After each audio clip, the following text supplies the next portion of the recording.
مرحبا بكم وشكرا جزيلا على حضوركم معنا في هذه الأمسية التي نخصصها لمناقشة الأوضاع في الجزائر ولآفاق التغيير السياسي في هذا البلد.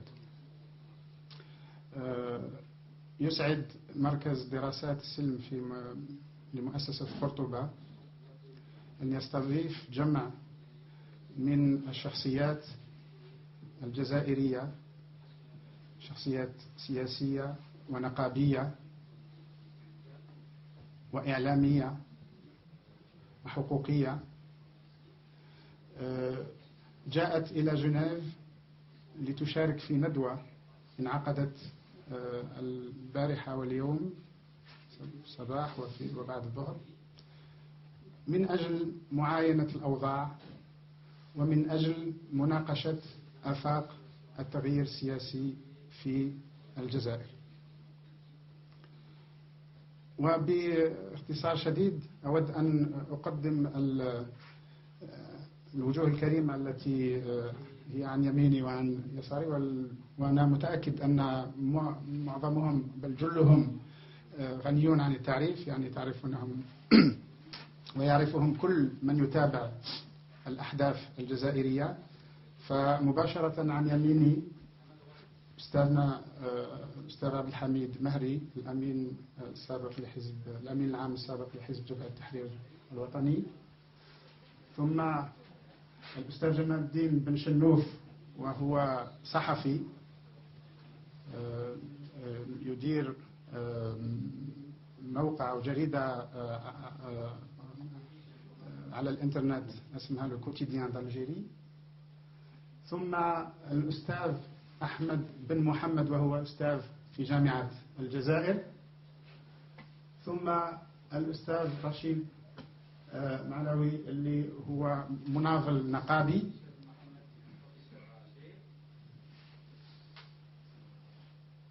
الأستاذ معلوي اللي هو ناشط نقابي، والأستاذ مراد دهينة اللي هو عضو في أمانة حركة رشاد الجزائرية. وعن يساري الأستاذ صلاح الدين سيدهم، وهو طبيب مختص في جراحة اليد، وأيضا هو مناضل في حقوق الإنسان في الجزائر. ثم الأستاذ محمد العربي زيتوت، وهو دبلوماسي سابق، وهو أيضا عضو في أمانة حركة رشاد. ثم السيدة أستاذة نصيرة غزلان، وهي مناضلة نقابية. والآن أرى أن الأستاذ الهواري عدي قد وصل، فأطلب منه أن يتفضل بالحضور معنا هنا في المنصة. والأستاذ الهواري عدي وأستاذ علم الاجتماع في جامعة ليون. فالندوة ستكون يعني منظمة على الشكل الآتي. راح أبدأ بقراءة بيان صدر عن أو كان توج أعمال الندوة التي نظمت البارحة واليوم. ثم أحيل الكلمة إلى الأستاذ الهواري عدي حتى يعطينا يعني بصورة موجزة يعني صورة عن الأوضاع في الجزائر وعن ضرورة التغيير. ثم نفتح مباشرة النقاش، يعني حصة الأسئلة والأجوبة والمداخلات والتعقيبات، وسيشارك فيها كل الحضور. إذن أبدأ بقراءة البيان الذي صدر اليوم عن الندوة. بدعوة من مركز دراسات السلم لمؤسسة قرطبة، اجتمع السادة والسيدة الواردة أسماؤهم في نهاية البيان للمشاركة في ندوة قصد معاينة الأوضاع الراهنة في الجزائر ومناقشة آفاق التغيير السياسي بها. وقد اتفق الحاضرون على النقاط التالية: أولا، الانشغال البالغ بتدهور الأوضاع والمخاطر التي تهدد الجزائر على أكثر من صعيد. ثانيا، عجز النظام القائم عن حل مشاكل البلاد وإعادة الثقة والأمل للمواطن. ثالثا، ضرورة تغيير نظام الحكم، هذا التغيير الذي هو مطلب شعبي واسع وملح. رابعا، ضرورة أن يكون هذا التغيير جذريا وتوافقيا وبالطرق السلمية. خامسا، ضرورة اشتراك كل القوى المؤمنة بهذا التغيير مهما كانت أيديولوجياتها وتوجهاتها السياسية ومجال نشاطها الفئوي. سادسا، الاعتقاد بأن بيان أول نوفمبر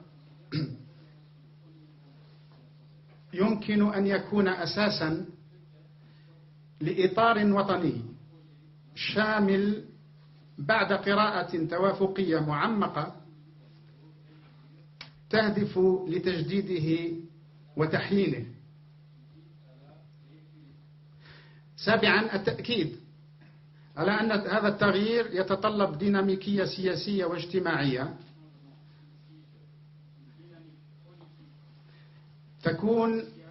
تكون نتيجة التشاور والتنسيق والعمل المشترك بين كل الإرادات الخيرة. ويرحب الحاضرون بتعدد المبادرات الداعية لهذا التغيير ويدعون إلى تكاثرها في مختلف الأوساط والمستويات والفئات الاجتماعية. ويؤكد الحاضرون في الأخير على قدرة الشعب الجزائري على تجاوز الأزمة التي طال أمدها وبناء دولة القانون التي ضحى في سبيلها أجيال من الشهداء والمناضلين. حرر في جنيف بتاريخ 14 نوفمبر 2008. وبدون إطالة أترك الكلمة الآن إلى الأستاذ الهواري عدي فليتفضل مشكورا. بارك الله فيك سي عباس.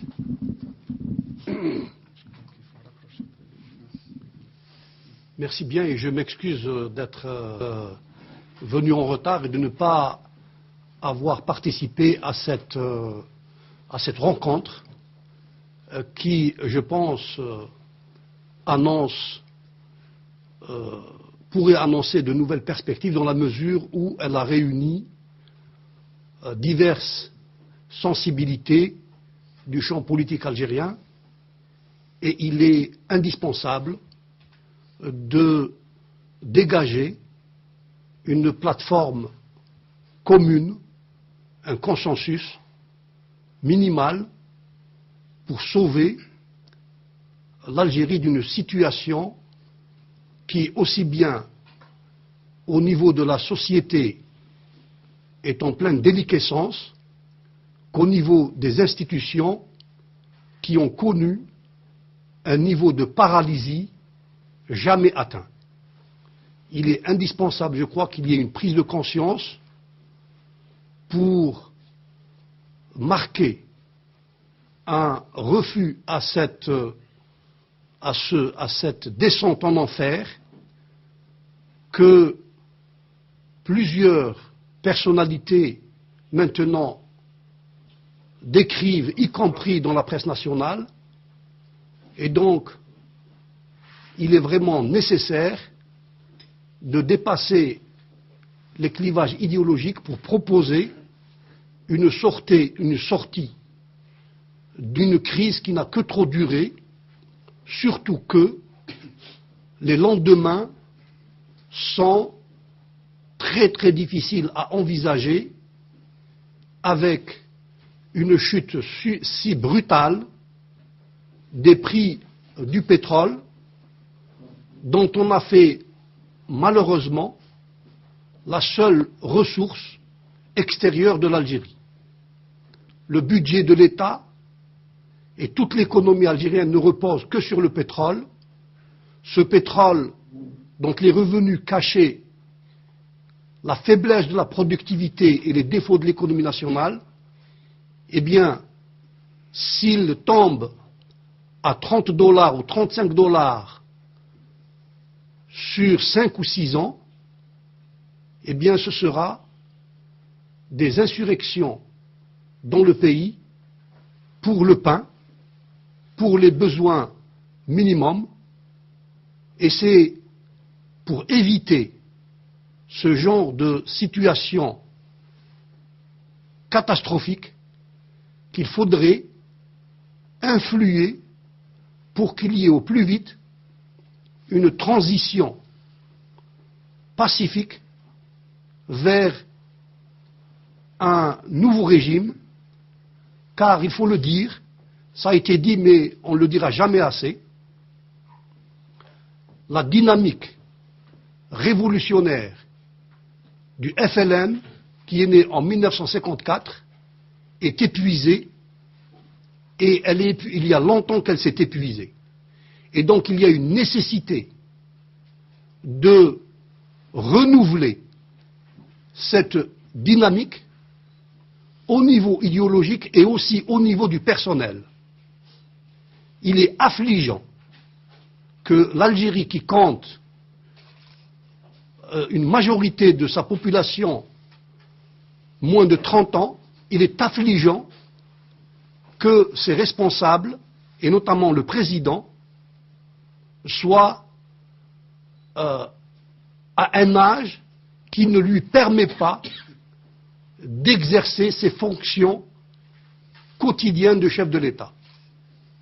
Le régime, en dehors de ses orientations politico-idéologiques, ne s'est même pas renouvelé et propose le même personnel qui était là en fonction déjà dans les années 60. Et ceci ne fait que participer aux difficultés et au décrochage entre l'État et la population. Alors évidemment,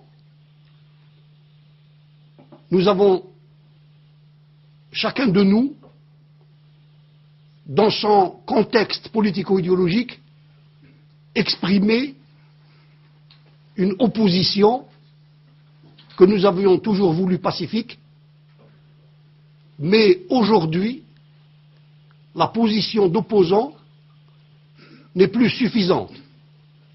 Il faudrait créer une dynamique pour dépasser des clivages et faire appel, y compris à des patriotes sincères qui ont exercé ou qui exercent des fonctions, pour les amener à un consensus minimal pour sauver les meubles. Car aujourd'hui, il s'agit vraiment de sauver les meubles. Je finirai par dire que dans les années 70, nous rêvions d'atteindre le niveau de développement de pays européens comme l'Espagne, et aujourd'hui, nous sommes en train de nous comparer à des pays comme la Tunisie et le Maroc, et les syndicalistes revendiquent des salaires dans leur catégorie socio-professionnelle identiques à ceux de nos pays frères, la Tunisie et le Maroc.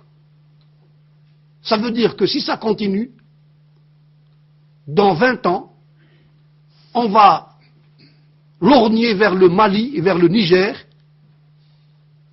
pour leur ressembler. La situation est très grave à tous les niveaux, nous le savons tous, et je pense qu'il est nécessaire qu'un sursaut se dessine, et ce sursaut ne peut pas provenir que d'une seule tendance. Il faudrait que toutes les tendances politiques dans la société, et celles qui sont informelles au niveau du pouvoir et qui ne veulent pas, et pour des raisons différentes, qui ne peuvent pas s'exprimer officiellement, il est temps de se rappeler que ce pays aurait pu avoir un autre destin. Je vous remercie.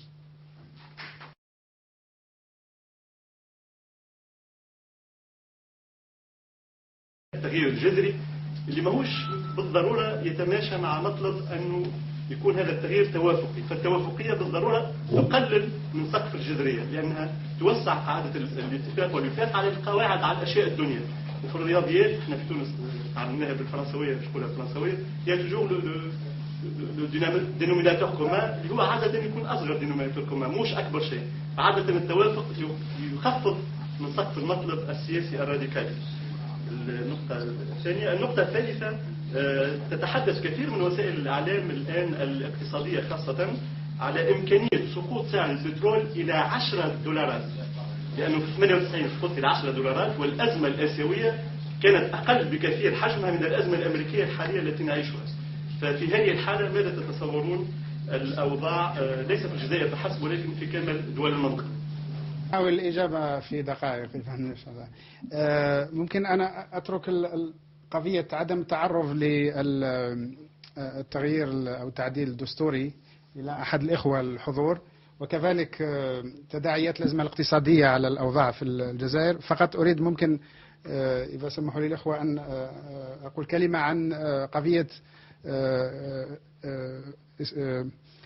وجود كلمتي جذري وتوافقي وهذا التناقض الظاهري بينهما. فكان فعلا كان هناك نقاش حول هذا النقطة، لكن اللي وصلنا له هو أنه التوافقي لا يجب أن يفهم منه بأنه توافقي من حيث أنه ندخل في استراتيجية النظام أو في مخططات النظام، ولكن توافقي من حيث أنه بما أننا قلنا في البند الخامس ضرورة إشراك كل القوى المؤمنة بالتغيير مهما كانت توجهاتها ومهما كانت يعني ومجال نشاطها، فيجب التغيير هذا يكون على أساس توافقي بين كل هذه القوى. إذن هذا المعني بهذا لكنه ضرورة لازم أن يكون جذري وكامل وكلي وبطرق سلمية. هذه هي النقطة. فمن يتفضل بالإجابة عن قضية التعديل الدستوري؟ بسم الله. فيما يخص ما يسمى بتعديل الدستور فأعتبره شخصيا بلا حدث. C'est un non-événement. لأن القضية قضية تهم النظام، نظام غير شرعي، والبرلمان الذي صوت على تغيير الدستور بنفسه برلمان غير شرعي. إذن لم نسجل نفوسنا في إطار استراتيجية النظام. النظام له لعبة، له طبخة، ونحن لنا عمل سياسي جاد ألا وهو محاولة التغيير الجذري والسلمي للنظام الجزائري. ولهذا القضية هي في تفكير في ميكانيزمات هذا التغيير. لندخل مباشرة في صلب الموضوع. كيف نصل إلى هذا التغيير؟ ما هي الوسائل؟ وهذا كان موضوع ندوة آفاق التغيير السياسي في الجزائر. لابد علينا كل الفئات وكل التيارات السياسية الوطنية الإسلامية الديمقراطية الاجتماعية واليسارية أن توحد الصفوف من أجل هذا التغيير. وللوصول إلى هذا التغيير لابد أن نتفق على مبادئ وعلى قيم مشتركة نتفق عليها جميعا من أجل هذا التغيير، وسنحاول من بعد أن نفصل هذه الوسائل. وشكرا. لا أدري إذا كان النظام الجزائري اليوم هو أقوى مما كان عليه سنة 1974 و 94، لكن أعتقد أن الفارق هو 14 سنة. والشعب الجزائري في هذه التجربة عاش الأزمة التي اندلعت في نهاية الثمانينات بكل فصولها، ودفع ثمنها غاليا، أرواح وثروات مادية. ما يقترحه البيان هو ضرورة جمع القوى السياسية على اختلاف مشاربها الإيديولوجية لتقدم بديل سلمي لنظام أصبح عاجز عن حل مشاكل البلاد. هذه هي الصيغة التي تبدو واقعية وتبدو في نفس الوقت الأقدر على نقل الجزائر من نظام أتى إلى نهايته إلى نظام جديد يستطيع أن يعطي للشعب الدولة التي يطمح إليها والتي ضحى في سبيلها أجيال من الشهداء والمناضلين، أي دولة ديمقراطية يجد فيها كل جزائري ما يطمح إليه، ويجد فيها كل جزائري سبل العيش التي تضمن له البقاء في وطنه والعمل الازدهاري. La politique de la chaise vide est un pis-aller. On aurait préféré avancer des candidats, chacun de sa tendance politique, dans une compétition saine, organisée démocratiquement. Le problème est que, je le dis pour ceux qui ne connaissent pas bien notre pays, est que le candidat de l'oligarchie, le candidat du consensus, comme on dit dans le jargon d'initié politique, c'est le monsieur qui va sortir, il n'y a pas de doute. Ça veut dire il n'y a aucun doute possible, il n'y a pas l'ombre d'un doute. Et ce qui fait que finalement ceux qui se présentent à ses côtés vont jouer le rôle du lièvre, pas plus. Il n'y a aucun doute là-dessus. On ne connaît pas un seul précédent où il y a eu une compétition loyale, démocratique, transparente. Ça n'existe pas. Le système dispose de relais. Il a une administration qui lui est complètement soumise en dehors de tout cadre légal ou juridique. Il en va de même de la justice, il en va de même des services de sécurité, et tout le reste, c'est une tragicomédie qu'on rejoue à chaque fois, à chaque mandat, pour en arriver, une fois encore, à mettre en place une institution de façade. De la même manière que le Parlement est une institution de façade, le Sénat, le Conseil constitutionnel et toutes nos institutions, ce sont des façades en trompe-l'œil. C'est aussi simple que ça. Donc la question de la chaise vide, est-ce que c'est opportun? Moi je dis, on n'a pas le choix. On n'a pas le choix. Moi, je n'exprime pas l'avis des gens qui sont ici, des amis qui ont accepté qu'on se réunisse dans nos tendances diverses, mais personnellement, je suis pour un boycott total, voire pour une désobéissance civile. Il faut mettre fin à cette situation qui est en train d'empirer à un point tel que la nation, l'Algérie, dans sa configuration géographique, est menacée. Nous sommes conscients aujourd'hui qu'il y a un risque d'implosion. Le pouvoir n'a pas laissé de forces émerger autour desquelles pourraient se rassembler les gens qui veulent une autre vision politique du pays. Il ne veut pas permettre aux Algériens d'avoir leurs médias libres et indépendants pour pouvoir communiquer leurs opinions.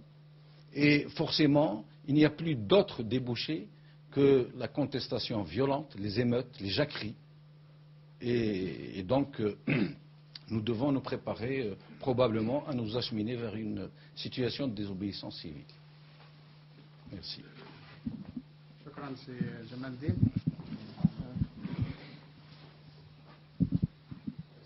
تفضل سي محمد.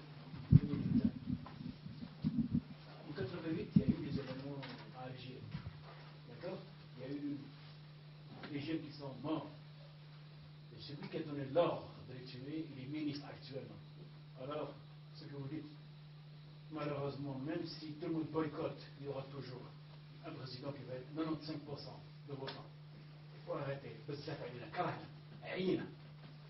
800 gamins qui meurent à Alger. Et il est nommé d'abord ambassadeur d'Algérie en Suisse, et puis après il est ministre.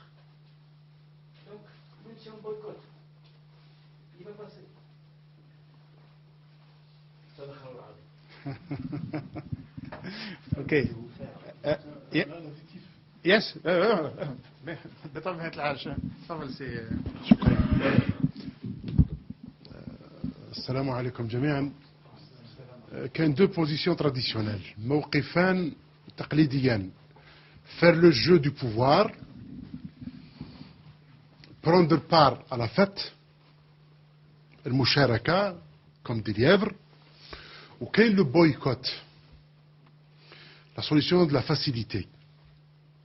كاين une solution médiane ويسمح لي سي جمال الدين، لاخاطرش boycotter c'est faire le jeu du pouvoir. On lui offrira un boulevard. يترافيكي كيما يحب. Les absents ont toujours tort, parfois, paraît-il.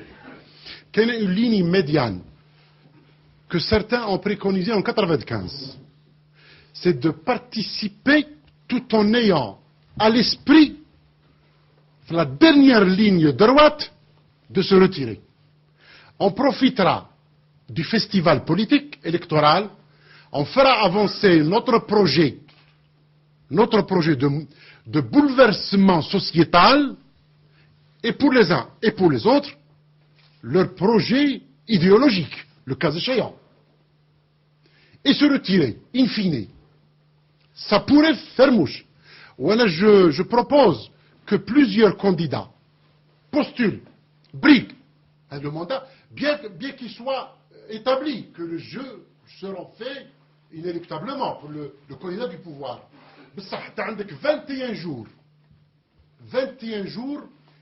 de battage médiatique. كل يوم تعقب les meetings, تعقب في النشرة، تعقب. Ça fera avancer notre cause.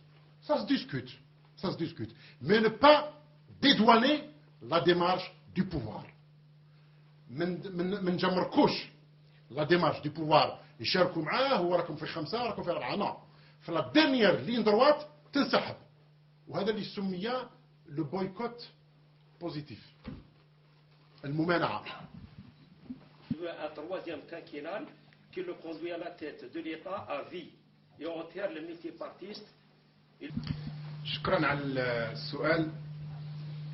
وقع الأمر النظام سيحاول. العقلية اللي سائدة داخل النظام هي عقلية العقلية اللي سائدة داخل النظام هي عقلية تدليس، هي عقلية خلق الازدواجية. نحن نعرف أنه في إمكانيات لثورة شعبية، في إمكانيات قائمة يوميا تقريبا، ما يمرش يوم إلا وفيه انتفاضة في مدينة أو في قرية، أو ممكن عدت لكم العشرات الآن.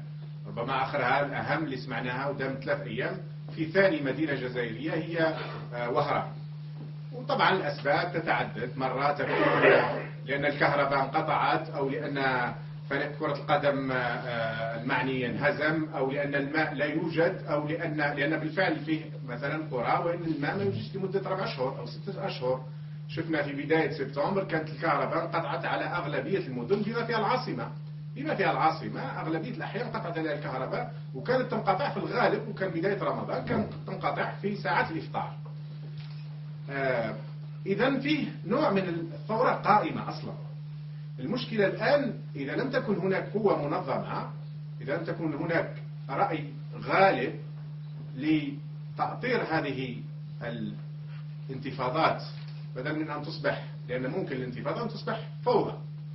نحن نعلم أن 5 أكتوبر، وتذكرت 5 أكتوبر حاولوا أن يستغلوها ضد الأهداف الأساسية، وحاولوا أن يستخدموها، ولكن خرجت من أيديهم، وفيما بعد عادوا واضطروا أن يقوموا بانقلاب. إذا إمكانيات نحن في حالة يعني في شبه انتفاضة. هذه الانتفاضة قد تتحول إلى فوضى أو تتحول إلى ثورة، أي إلى عمل ناجح وإلى عمل يقوم بعملية التغيير الجذري اللي نتكلموا عليها والسلمي. المخاطر موجودة.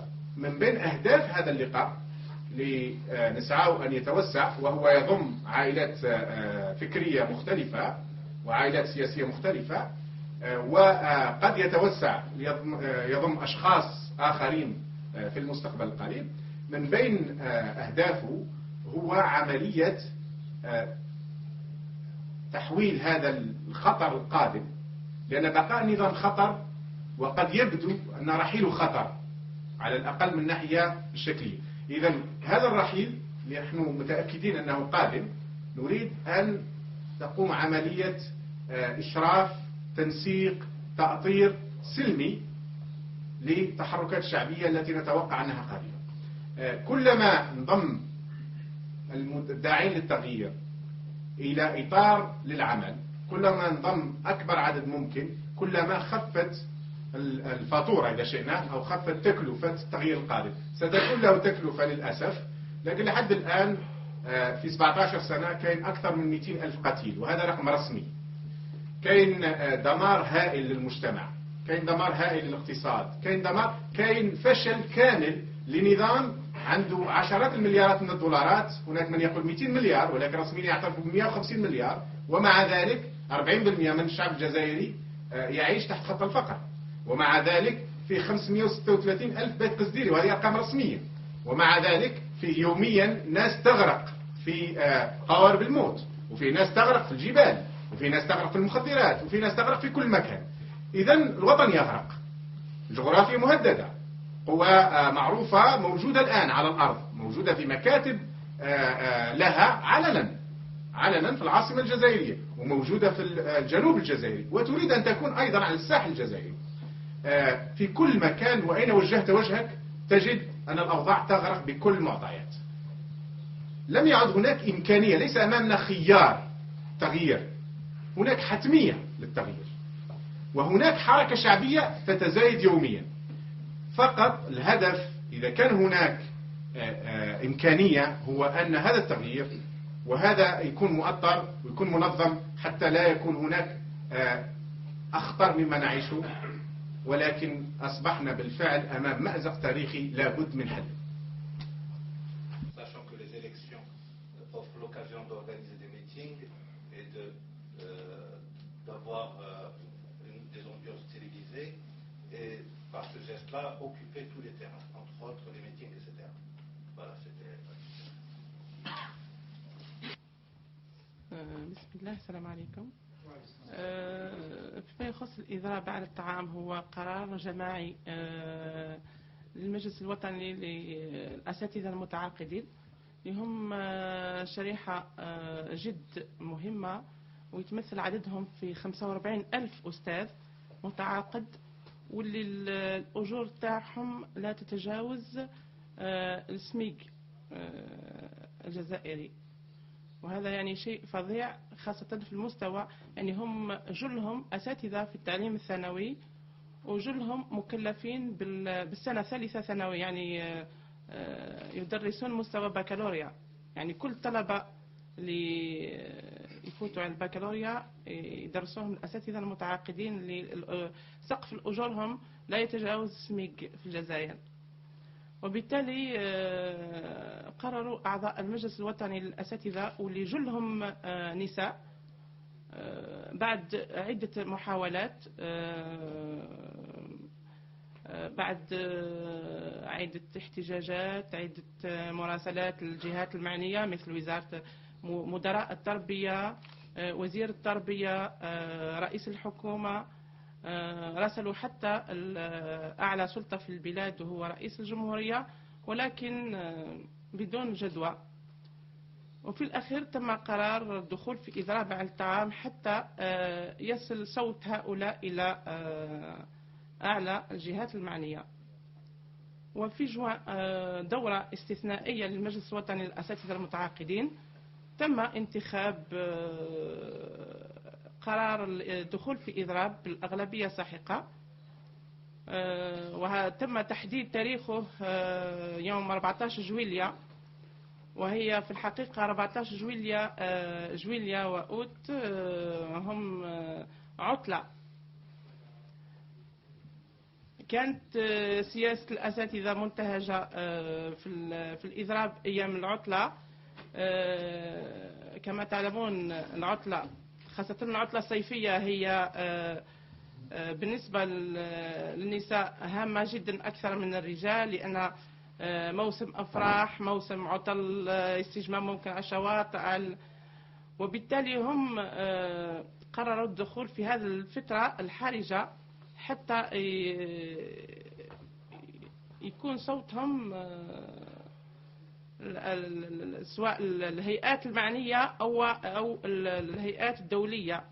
وبالفعل يعني كان النظام جد قاسي في هذا الإضراب، لأن وصلت الحالة الصحية لزملائنا حالة صحية جد حرجة، وفيها تقارير طبية اللي منعت الزملاء منعتهم من مواصلة الإضراب، ولكن زملاء قرروا مواصلة الإضراب وفسروها باللي هو ميت، يعني هو حي هو ميت. مدام الأستاذ لم يتقاضى أجرته منذ 3 سنوات يعني هو ميت. أستاذ يدرس 3 سنوات بدون أجرة يعني ميت. هو اختار يعني أنا نبلغ لكم الكلمة بحرفها، يعني هم اختاروا الموت البطيء. قال لك زملائنا الطلبة اختاروا الموت في القوارب، والأساتذة يعني العكس، قال لك احنا ما حبيناش نموتوا في القوارب، حبينا الموت البطيء نموتوا في البلاد. وهذه اللي أثارت شعور حتى زملائنا اللي دي بيرمانون تضامنوا مع الأساتذة المتعاقدين، وكل النقابات الحرة تضامنوا وكان تضامن دولي مع النقابات أو الجمعيات أو إخواننا في المهجر كلهم، يعني كان تضامن قوي مما زاد في قوة الأخوات والإخوان النقابيين في الحركة، واللي هي بالنسبة للمضربين جابت نتيجتها.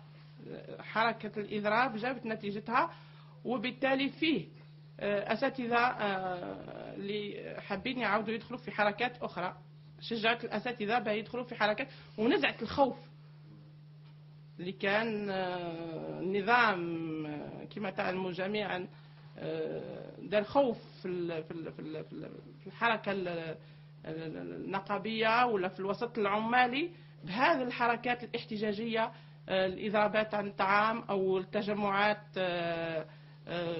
أمام رئاسة الجمهورية.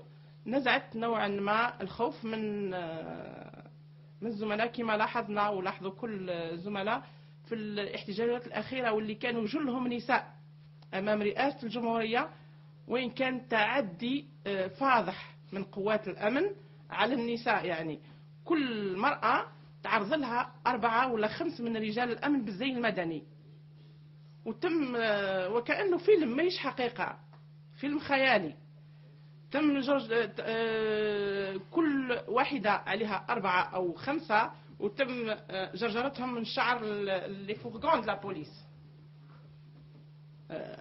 يعني ما نقدرش نحكيها لكم كيفاش سما لاسان سما وضع غراف تري غراف، وبالتالي حضرنا في وبوغ تغيير في الجزائر. سؤال هنا في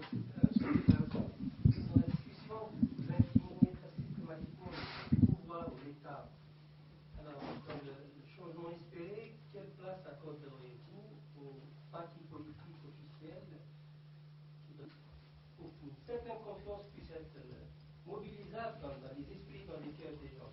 Quelle place accordez-vous dans ce changement espéré aux partis politiques officiels algériens, que ce soit ceux de la coalition?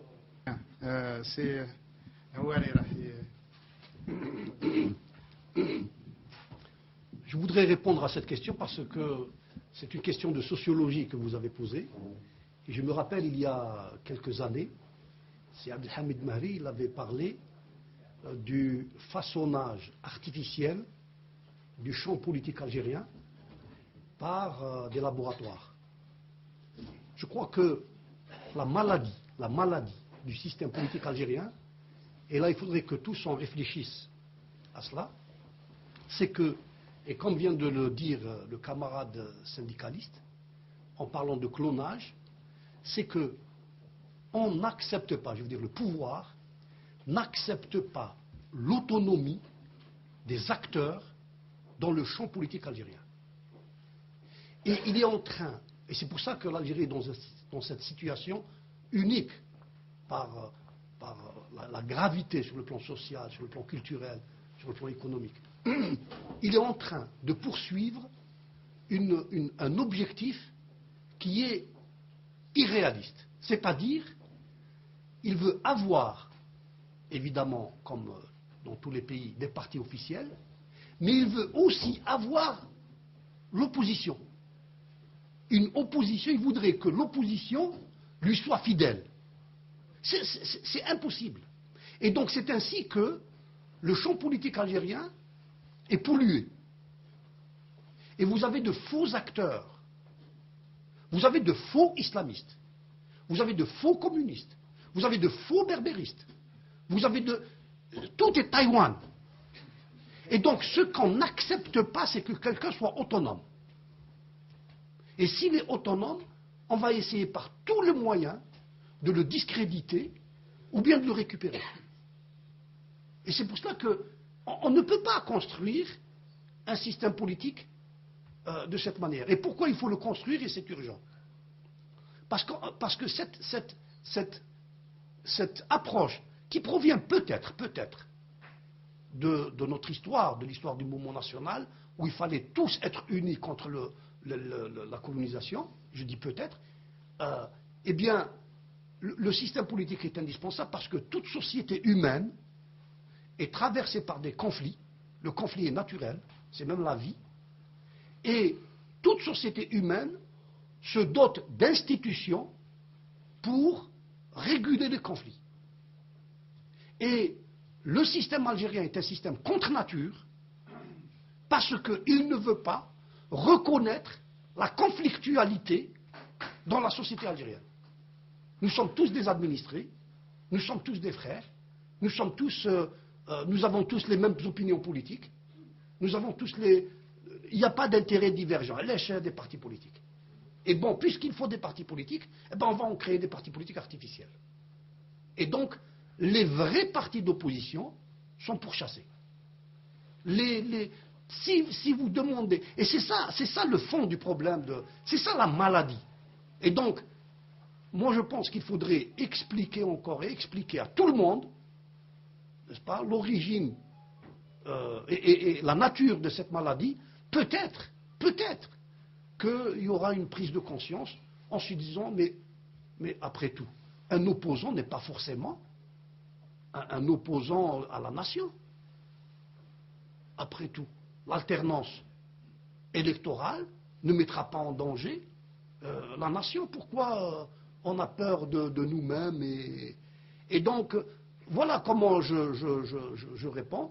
Il faudrait que les dirigeants, mais les vrais dirigeants, qui sont eux dans la clandestinité. Il faut savoir que, et ça, bon, ça c'est une opinion personnelle, Bouteflika n'a aucun pouvoir. Et d'ailleurs, le système politique algérien, depuis la mort de Boumediene, n'a pas de leadership. Et encore ça ajoute à la crise. Le pouvoir en Algérie est caché. Il n'est pas public. Or, le pouvoir est public ou il n'existe pas.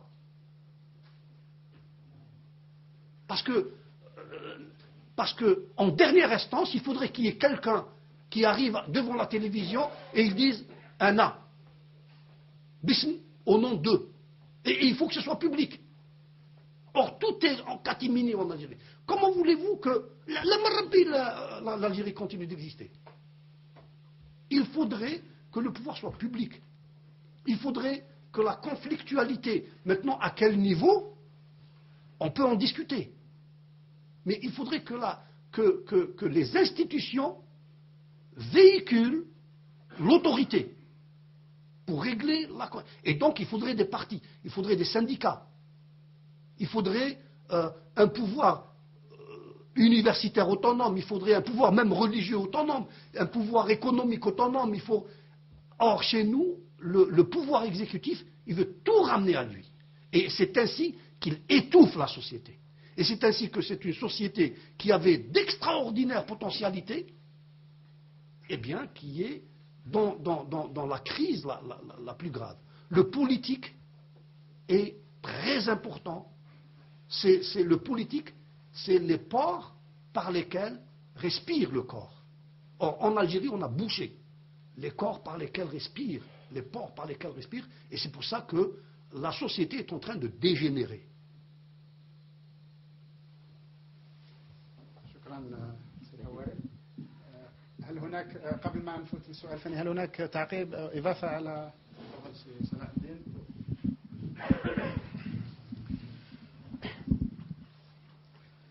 Pour abonder dans le même sens que mon ami El Houari, et surtout pour nos jeunes, il faut savoir qu'en Algérie, il y a une vie politique virtuelle. Il y a une vie politique virtuelle. Et si nous, avec un certain recul, nous remarquerons comment les véritables partis politiques, les partis qui avaient un ancrage populaire dans les années, à la fin des années 80 et début des années 90, ont tous été laminés. Nous allons prendre le Front islamique du salut. Nous savons comment il a été entraîné sur le terrain de la violence politique et comment il a été détruit. Le deuxième parti qui avait une certaine autonomie à l'époque, qui était le Front de Libération Nationale dirigé par notre frère aîné, c'est Abdelhamid Mehri, nous savons également comment il a été récupéré et comment il a rejoint le bercail de force grâce à un complot, entre guillemets bien sûr, un complot scientifique mené par un ignare. Contradiction, science et ignorance.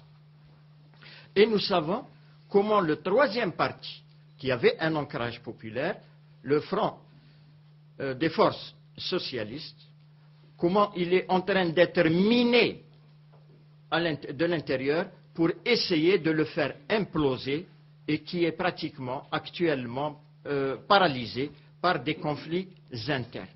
Donc nous voyons comment ces partis ont été paralysés. C'était des partis qui avaient un ancrage et qui avaient, comme avait dit mon ami El Houari, une autonomie. Nous savons aussi comment s'est créé ce clonage. Et ce clonage a commencé bien avant le coup d'État. Il a commencé avec l'ouverture, avec ce que j'appelle moi la supercherie démocratique de 1988. Nous savons comment le FFS, on a essayé d'affaiblir le FFS qui est le plus ancien parti d'opposition, en lui créant un clone à travers le RCD, un parti qui est né avant la Constitution de février 89 et qui est né dans le bureau du chef de cabinet de la présidence. Nous savons comment le fils, qui avait commencé à prendre de l'ampleur, ce n'était pas prévu dans leur programme que le fils prenne cette ampleur, on lui a créé également un clone islamiste à travers Hamas. Nous savons aussi comment le FLN, on a créé également un clone au FLN malgré l'élimination de Saïd Abdelhamid Mehri. On lui a créé le RND. Un parti né, comme disaient nos amis à Alger, un parti né avec un bébé né avec des moustaches. Et nous savons maintenant, avec le recul également, la situation partisane actuelle, c'est une vie politique virtuelle avec des partis préfabriqués, je dis bien des partis préfabriqués, qui n'ont aucune assise populaire. Je dis bien aucune assise populaire. C'est ce que j'appelle des troubadours politiques qu'on nous sort lors des élections et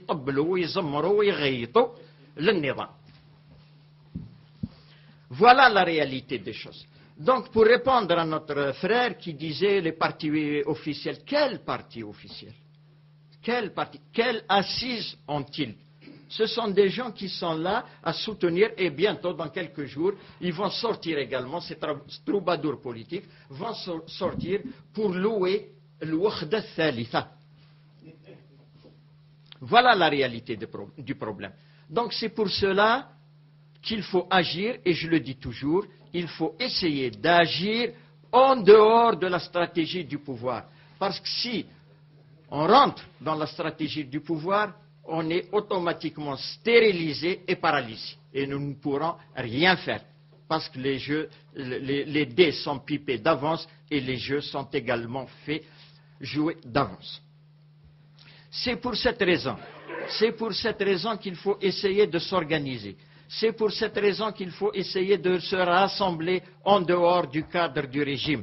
Et c'est pour cela qu'il faut essayer de s'entendre, tous, toutes tendances confondues, toute chapelle idéologique confondue, s'entendre sur un minimum de principes et de valeurs démocratiques, s'entendre sur ce que j'appelle souvent dans mes articles un compromis politique historique.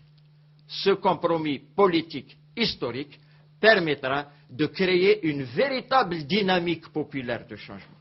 Parce que ce peuple est vacciné maintenant, il est immunisé contre les aventuriers et contre les charlatans qui ont mené le pays vers des dérives sanglantes.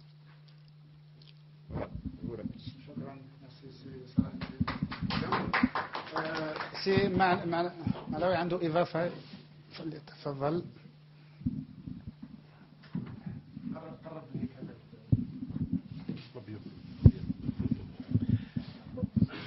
Je voulais ajouter seulement le mouvement étudiant aussi.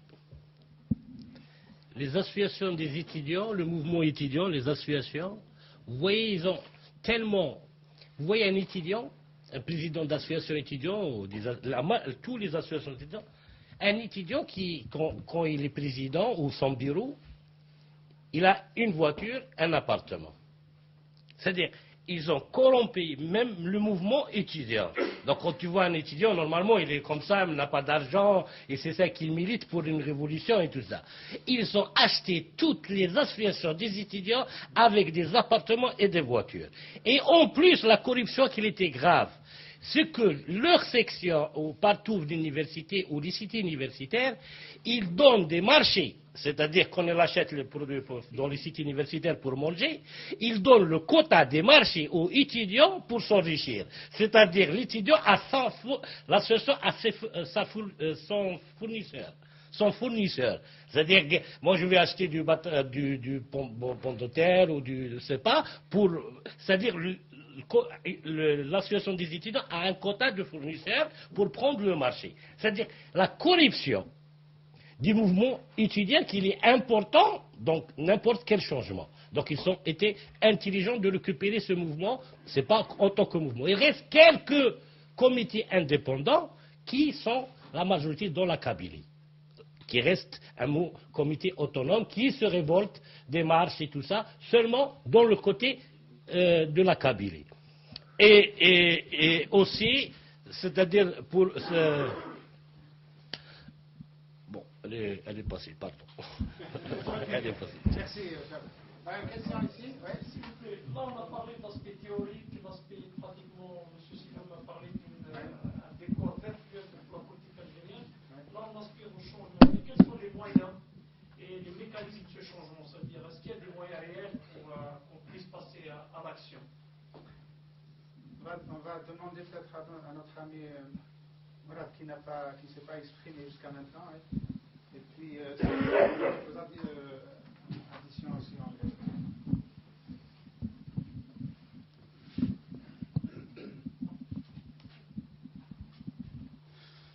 Assalamu alaikum. Je vais m'exprimer en français par convenance. On a eu la chance, à travers cette rencontre avec diverses personnalités, certaines venues d'Algérie, d'autres horizons, justement d'évoquer ce point que vous soulevez. Faire un changement, d'abord pourquoi? Et après comment? Donc on a essayé de discuter entre nous de la notion de projet pour les Algériens, de rêve pour les Algériens. Car il y a d'un côté un vide qui nous mène tout droit vers un gouffre, pour une raison toute simple, c'est que le pouvoir en place n'a qu'une seule vision pour ce pays. Il en a une vision possessive, c'est-à-dire que le pays lui appartient, son peuple lui appartient, ses richesses lui appartiennent, et à partir de ce moment-là, il se permettra de gérer ce peuple de toutes les façons qui lui permettent de maintenir sa chose, son peuple, son pays. On en arrive à des dérives sanguinaires où nous voyons, où nous avons malheureusement vu un pouvoir responsable, d'une manière directe ou indirecte, de la mort de centaines de milliers de ses concitoyens. Je dis bien qu'elle soit directe ou indirecte, là il peut y avoir débat. Mais toujours est-il que la fonction première d'un État est de protéger ses citoyens. Ce pouvoir a failli dans cette mission essentielle. C'est ce qui nous a amené à observer d'une manière tout à fait claire que ce régime n'a plus de raison d'être. Bien plus que cela, il est le problème de l'Algérie. Il ne peut pas en être la solution. Quand mes collègues parlaient de consensus auparavant, ils parlaient de consensus entre les citoyens algériens. Et là, la différence est de taille, car on ne peut pas avoir de consensus avec un bourreau. Ce bourreau ne peut avoir comme voix qu'une voix exutoire. Il doit quitter. Alors vous allez me dire comment. Là est le problème qui se pose pour nous. Mais je pense que le message essentiel, et tous mes collègues l'ont dit clairement, c'est que nous parlons et nous reparlons des méfaits, des dérives de ce pouvoir.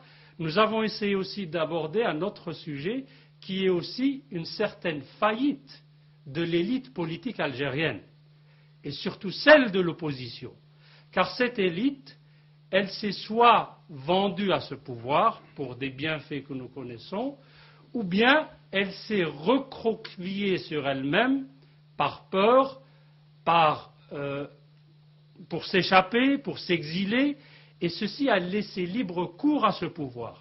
Donc le premier message, et je pense la première étape vers un changement, nous n'en sommes pas encore au stade des méthodes pratiques. Nous avons parlé de principes.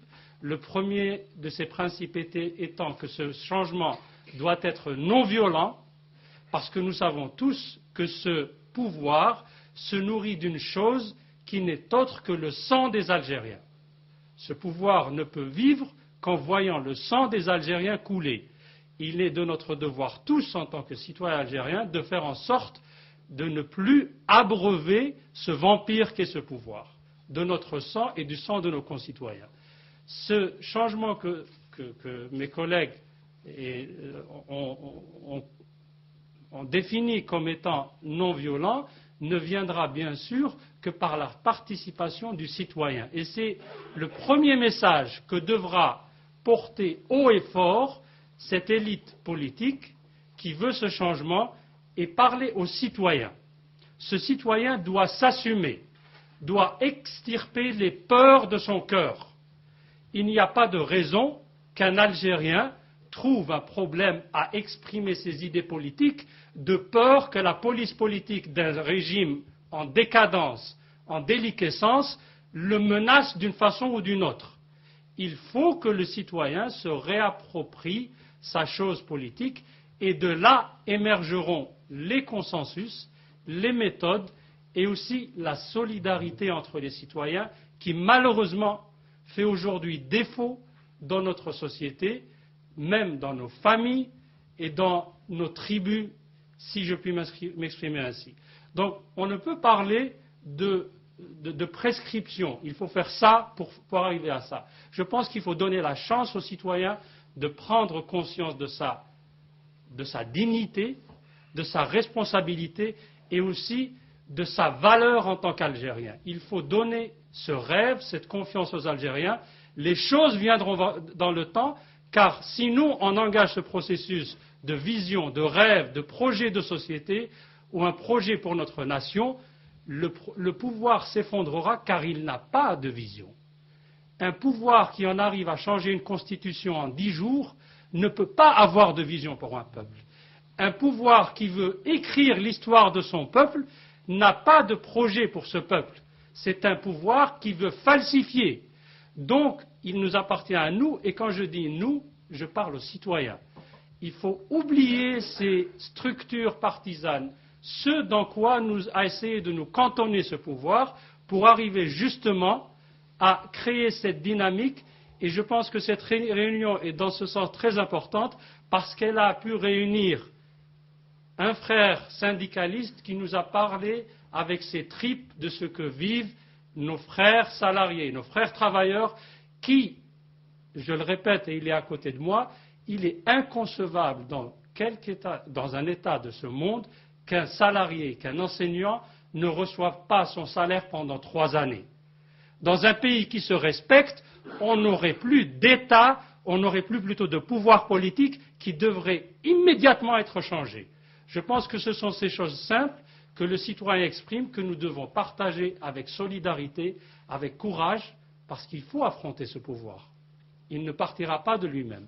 Et aussi avec des méthodes non violentes, et on aura le temps entre nous de concevoir la tactique, la méthode particulière dans une étape, je pense, qui viendra, et je l'espère, dans un avenir proche, Inch'Allah.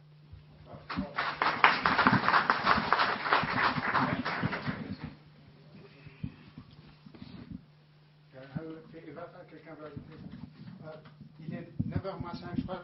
On a 5 minutes, donc on a plus le temps de prendre une ou maximum 2 questions.